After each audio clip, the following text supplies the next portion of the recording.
हज committee of India की हाजियों के लिए वो 16 गाइडलाइंस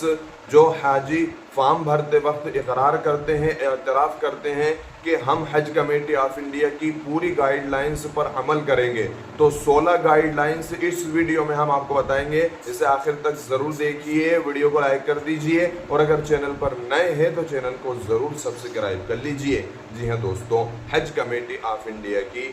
16 गाइडलाइंस में से पहली जो गाइडलाइंस है हाजियों के लिए, जो हाजी फॉर्म पुर करते वक्त सेलेक्ट करते हैं और उस पर अमल करते हैं, यानी उसका इकरार करते हैं, उसका एतराफ़ करते हैं, वो ये है कि मदीना मुनव्वरा में जो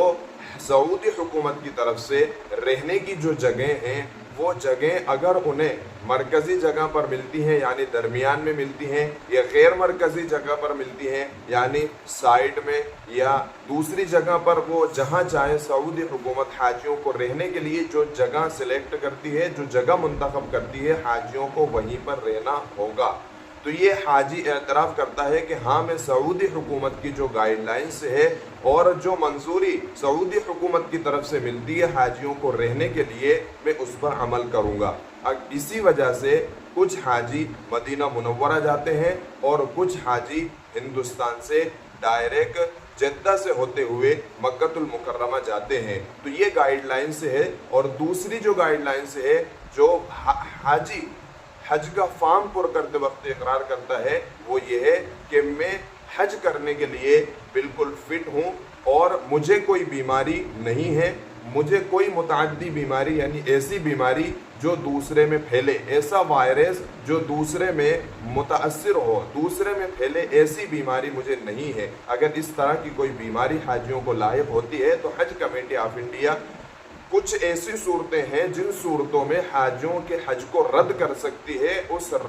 हज को रिजेक्ट कर सकती है और उस हज को कैंसिल कर सकती है। उसमें से पहली बीमारी मौत है और ऐसी बीमारी भी है जो हाजियों में फैलने का अंदेशा है। और औरतों के लिए कुछ बीमारियां हैं जिनमें से एक मौत भी है और दूसरी प्रेगनेंस वगैरह, विलादत वगैरह, ऐसी बीमारियां जिनकी वजह से हज पर जाना नामुमकिन हो तो हज कमेटी ऑफ इंडिया उसे कैंसिल कर सकती है।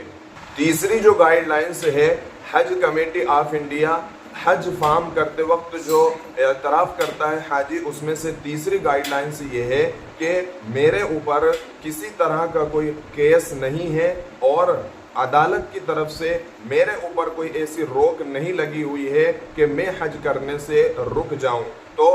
हज करने से मुझे कोई ऐसी एक्ट या कोई ऐसा केस या कोई ऐसा मुकदमा मेरे ऊपर नहीं है कि मुझे हज करने से रोक सकता है। कोई केस नहीं है, बिल्कुल साफ और शफाफ है। और चौथी जो गाइडलाइंस है जो हज फॉर्म पुर करते वक्त हाजी करता है, वो ये है कि सऊदी हुकूमत की तरफ से जो रुबात वहाँ पर दिए जाते हैं ठहरने के लिए और मेट्रो की जो सहूलत दी जाती है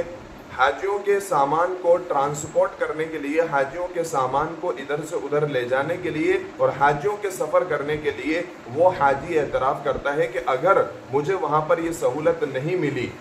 और ट्रांसपोर्ट की सहूलत मुझे नहीं मिली, मेट्रो की सहूलत मुझे नहीं मिली, तो मैं अपनी तरफ से उसके खर्चे का जिम्मेदार हूँगा, मैं उसका चार्ज अदा करूँगा। अगर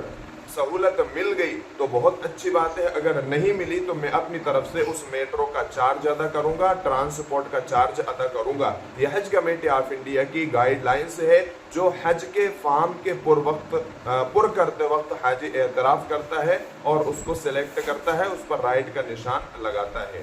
पांचवी जो गाइडलाइंस है हज कमेटी ऑफ इंडिया की, हज फॉर्म पुर करते वक्त हाजी जिसका एतराफ़ करता है, जिसका इकरार करता है, वो ये है कि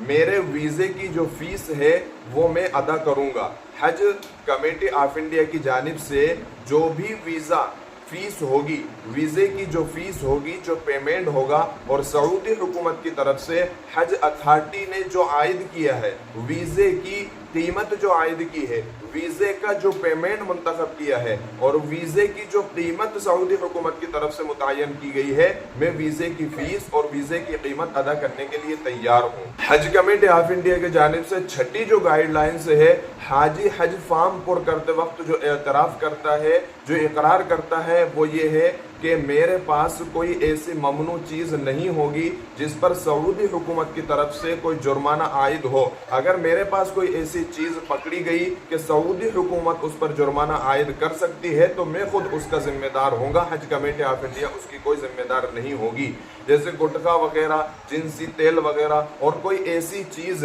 जो हज कमेटी ऑफ इंडिया की तरफ से भी ले जाना सख्त मना है और सऊदी हुकूमत की तरफ से वहाँ पर ले जाना भी सऊदी हुकूमत की तरफ से सख्त मना है कि हमारे मुल्क में ऐसी चीज़ लाने की आपको इजाज़त नहीं है। अगर कोई ऐसी चीज़ हाजी लेकर के गया तो उस पर जुर्माना आयद होगा, तो वो जुर्माना खुद हाजी अदा करेगा। ये हज कमेटी ऑफ इंडिया की गाइडलाइंस में लिखा हुआ है और हाजी खुद उसका हज फॉर्म पुर करते वक्त एतराफ़ करता है, उसका इकरार करता है। सातवीं जो गाइडलाइंस है हज कमेटी ऑफ इंडिया की, जो हाजी हज फॉर्म पुर करते वक्त जिसका इकरार करता है, जिसका एतराफ़ करता है, वो ये है कि हज कमेटी ऑफ इंडिया जो इम्बोर्केशन पॉइंट मुंतखब करेगी, यानी जिस एयरपोर्ट से हमें हज करने के लिए भेजेगी, जिस एयरपोर्ट से हमारी उड़ान हज कमेटी ऑफ इंडिया तय कर देगी, मैं उसके लिए राज़ी हूँ। और अगर उसके अलावा मेरी मनचाही के मुताबिक अगर एयरपोर्ट इम्बोर्केशन पॉइंट मुंतखब नहीं हुआ, अगर हज कमेटी दूसरी जगह इम्बोर्केशन मेरा मुतय्यन करती है तो मैं उसके लिए राज़ी हूँ और नाराज़गी का इजहार नहीं करूँगा। और आठवीं जो गाइडलाइन से है हज कमेटी ऑफ इंडिया की, जो हाजी हज फॉर्म पुर करते वक्त जिसका इकरार करता है, वो ये है कि मैं जो एड्रेस दे रहा हूँ और जो मोबाइल नंबर दे रहा हूँ, जो ईमेल आईडी दे रहा हूँ और जो मेरा एड्रेस है, पासपोर्ट वगैरह, डॉक्यूमेंट्स वगैरह, शनाख्ती कार्ड वगैरह, ये सब मेरे ही हैं। अगर इसमें कोई गलत पाया गया तो हज कमेटी ऑफ इंडिया उसकी जो रकम है वो रकम को जब्त कर सकती है। तो हाजी एतराफ़ और ये इकरार करता है कि मैं उसके लिए राज़ी हूँ, तैयार हूँ कि अगर हज कमेटी मेरी रकम को जब्त करना चाहे मेरे गलत एड्रेस की वजह से तो बिल्कुल जब्त कर सकती है। हज कमेटी ऑफ इंडिया की जो नवी गाइडलाइंस है वो ये है कि अगर हाजियों में कोई झगड़ा होता है, कोई तनाज़ु होता है, कोई हादसात वगैरह होते हैं तो उसको अदालत में नहीं ले जाया जाएगा। हज कमेटी ऑफ इंडिया जिस अदालत में चाहेगी, यानी मुंबई की जो अदालत है, मुंबई का जो महकमा है, उसमें उसका फैसला किया जाएगा। सुप्रीम कोर्ट ने भी इस बात की इजाज़त दी है कि हज कमेटी ऑफ इंडिया के किसी भी काम में सुप्रीम कोर्ट मुदाखलत नहीं करेगा और उसमें टांग नहीं अड़ाएगा। तो हज कमेटी ऑफ इंडिया जिस अदालत में चाहे हाजियों के उन फैसलों का उनके हाजियों के उनके फैसले को जिस अदालत में चाहे ले जा सकती है। और हज कमेटी ऑफ इंडिया बगैर किसी मुनाफे के, बगैर किसी फ़ायदे के, बगैर किसी लालच के हाजियों की खिदमत कर रही है। ये 10वीं गाइडलाइन से है जिसका हाजी एतराफ़ करता है। 11वीं जो गाइडलाइन से है हज कमेटी ऑफ इंडिया की, वो ये है कि हाजी जिस बात का एतराफ़ करता है कि जो मोबाइल नंबर मैंने दिया है और जो ईमेल आईडी मैंने दी है उस पर हज कमेटी ऑफ इंडिया ईमेल भेज सकती है और मोबाइल फ़ोन पर SMS भेज सकती है, मेरी तरफ से उसकी इजाज़त है। और 12वीं जो गाइडलाइंस है हज कमेटी की, वो ये है कि फॉर्म भरने से लेकर के हाजियों के सिलेक्शन होने से और हाजियों की कितनी रकम जमा होगी उन सब की वो तस्दीक करता है, उसका इकरार करता है कि जो लागत हज कमेटी ऑफ इंडिया लेगी और जिन बातों का सिलेक्शन करेगी मैं उनको मानूंगा। और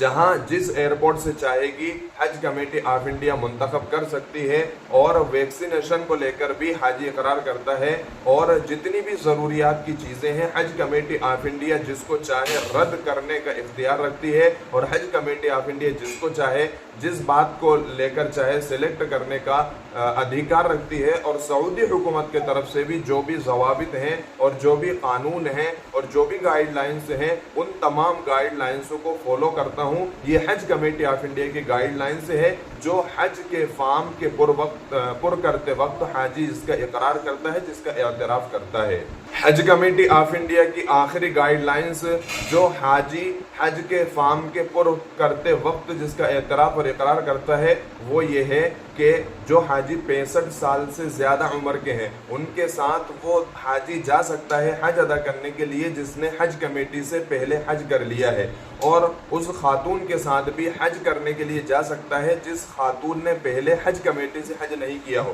مردوں کے لیے کچھ چھوٹ ہے، کچھ رخصت ہے، کچھ اجازتیں ہیں، اور خواتین کے لیے بالکل بھی حج کرنے کی اجازت نہیں ہے۔ حج کمیٹی آف انڈیا سے 2 بار اگر وہ کسی محرم کے ساتھ جانا چاہے یا 65 سال کی عمر کے افراد ہیں ان کے ساتھ کوئی ایسا شخص اپنے گھر میں سے، اپنے خاندان میں سے، رشتہ دار میں سے کوئی ایسا شخص اگر جانا چاہے جس نے حج کمیٹی آف انڈیا سے حج کر لیا ہے تو وہ 65 سال سے زیادہ عمر کے افراد کے ساتھ دوبارہ حج کمیٹی آف انڈیا سے حج کرنے کے لیے جا سکتا ہے۔ تو حج کمیٹی آف انڈیا کی یہ 16 گائیڈ لائنز جن کو حاجی حج کے فارم کے پر کرتے وقت، حج کے فارم کے بھرتے وقت جن کا اقرار کرتا ہے، جن کا اعتراف کرتا ہے اور پورے طریقے سے تیار ہوتا ہے کہ جو بھی حج committee of India guidelines متعین کرے گی یا سعودی حکومت کی طرف سے جو بھی جرمانہ اور گائیڈ لائنز متعین ہوگی میں اس پر پورے طریقے سے عمل کروں گا اور اس پر عمل کرنے کے لیے تیار ہوں۔ آپ سے درخواست ہے کہ اس ویڈیو کو لائک کرنے کے ساتھ ساتھ اپنے دوستوں کے ساتھ بھی ضرور شیئر کریں۔ حج اور عمرے سے متعلق ایسی ہی اور ویڈیوز پانے کے لیے ہمارے چینل کو ضرور سبسکرائب کریں۔